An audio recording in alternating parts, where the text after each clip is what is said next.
Du vermutest, dass dein SEO Kunden bringt, du weißt es aber nicht. Genauso dieser Trugschluss kostet einem IT-Systemhaus Geschäftsführer aus Deutschland gerade jeden Monat fünfstellig. Und er hat es nicht gemerkt, weil sein SEO-Bericht jedes Monat grün war. Heute lernst du den 5-Minuten-Test, mit dem du das in deinem Unternehmen selbst prüfen kannst. Du brauchst kein bezahltes Tool dafür und am Ende zeige ich dir den wichtigen Indikator, der dir sagt, ob du deinen SEO-Betreuer vielleicht wechseln solltest. Mein Name ist Sebastian Prohaska, ich mache seit über 14 Jahren SEO und führe mit meinem Bruder Florian die Agentur Tabs Digital. Wir betreuen Mittelständler und kleine Unternehmen in Deutschland, Österreich und der Schweiz. Was ich dir heute zeige, hat fast keiner deiner Wettbewerber im Werkzeugkasten und kein einziger Geschäftsführer, mit dem ich in den letzten 12 Monaten gesprochen habe, kannte diese Methode. Hier ist die unbequeme Beobachtung aus 14 Jahren Beratung. Geschäftsführer wissen, was Google Ads kostet, sie sehen die Rechnung, sie wissen, ob die Website hübsch ist, sie sehen sie täglich, aber bei SEO vermuten sie nur, dass es funktioniert. Niemand hat ihnen jede Methode gezeigt, mit der man systematisch beurteilt, ob SEO funktioniert oder nicht. Und nicht nur, ob SEO funktioniert, sondern ob SEO wirklich dafür verantwortlich sind, ob Kunden über die Webseite generiert werden. Genau diese Lücke wird in den nächsten 12 Monaten teurer als alles andere Marketing, weil Google AI Mode die Spielregeln gerade verschiebt und falsche SEO-Investitionen damit nicht nur ergebnislos sind, sondern aktiv auch schaden. Also heute lernst du 4 Dinge. Erstens, was ist ein Money Keyword und warum die meisten SEO-Strategien kein einziges davon optimieren. Zweitens, ein echter Live-Check eines deutschen IT-Systemhauses mit 50 Mitarbeitern. Anonymisiert natürlich, aber mit echten Daten. Drittens, der 5-Minuten-Test, den du heute Abend selbst machen kannst. Und viertens, warum dieses Problem in der KI-Suche noch viel größer wird und wie du es genau prüfst. Ein Money Keyword ist ein Suchbegriff, bei dem die Person, die ihn googelt, kurz davor steht, etwas zu kaufen oder zu beauftragen. Ein Info-Keyword ist genau das Gegenteil. Die Person will lernen, sie will sich orientieren oder sich weiterbilden. Ein Beispiel. Jemand googelt nach IT-Souveränität, das ist ein Info-Keyword. Der will wissen, was das ist. Er kauft heute nichts. Im Vergleich dazu IT-Systemhaus Deutschland. Dieser Mensch will einen Anbieter finden. Er steht kurz vor einer Kaufentscheidung, also ein sogenanntes Money Keyword. Schau dir das kurz an, das sind die Top-Rankings von Sistrix.com, einem der bekanntesten SEO-Tools im Dachraum. Ihr stärkstes Keyword ist Hashtag mit 1940 Klicks pro Monat. Klingt großartig, aber dieser Mensch sucht keinen Sistrix-Account, der will einfach wissen, was ein Hashtag ist, also reines Informationsinteresse. Hier dagegen Keyword Tool mit 190 Klicks, 10-mal weniger Volumen, aber jeder einzelne dieser 190 Menschen sucht ein Tool zum Kaufen. Das sind die Klicks, die zum Demo-Anfragen werden. Also ein Money Keyword. Das ist der wichtigste Unterschied im modernen SEO. Sie ist einfach zu verstehen und trotzdem prüft sie kaum jemand systematisch.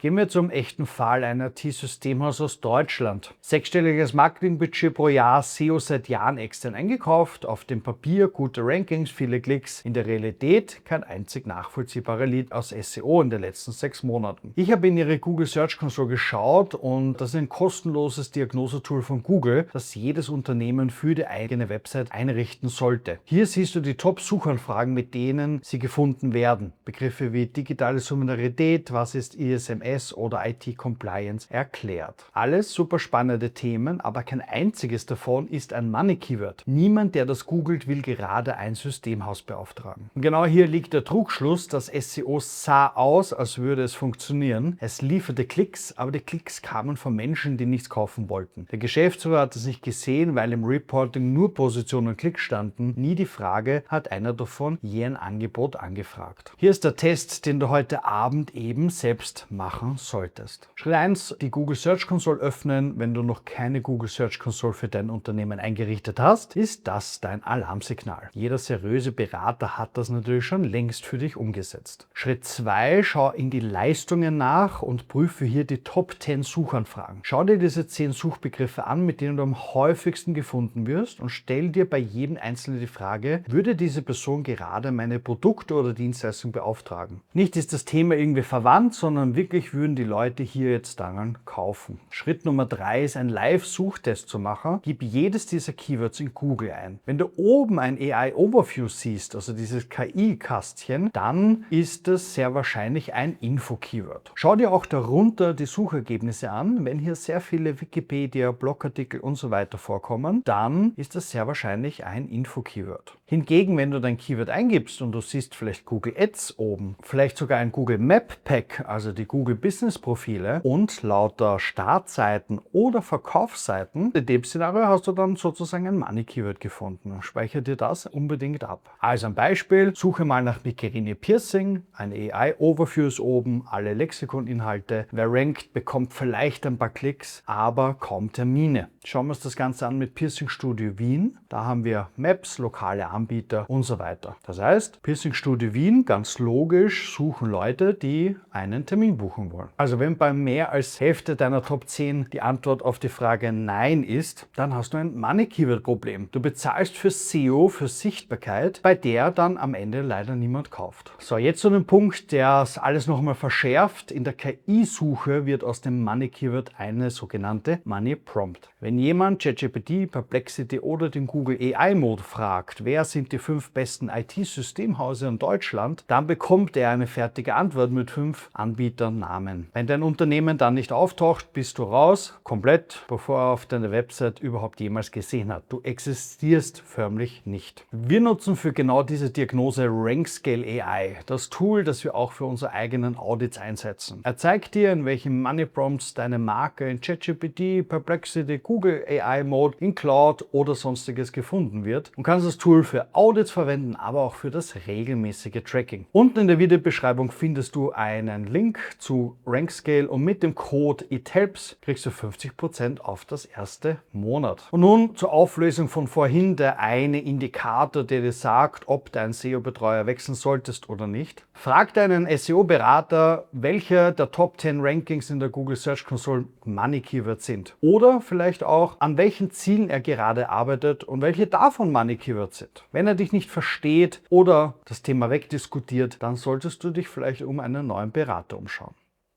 Ganz einfach. Wenn du diesen Test machst und feststellst, dass du tatsächlich viele Info-Keywords rankst, dann hast du wahrscheinlich auch eine Menge Lexikon und Blogartikel auf deiner Website. Im nächsten Video zeige ich dir, warum 90% davon im KI-Zeitalter keinen einzigen Cent mehr bringen und welche du behalten solltest. Um dieses Video nicht zu verpassen, abonniere unbedingt unseren YouTube-Kanal und werde benachrichtigt, sobald dieses Video online ist. Vielen Dank fürs Zuschauen und bis gleich im nächsten Video.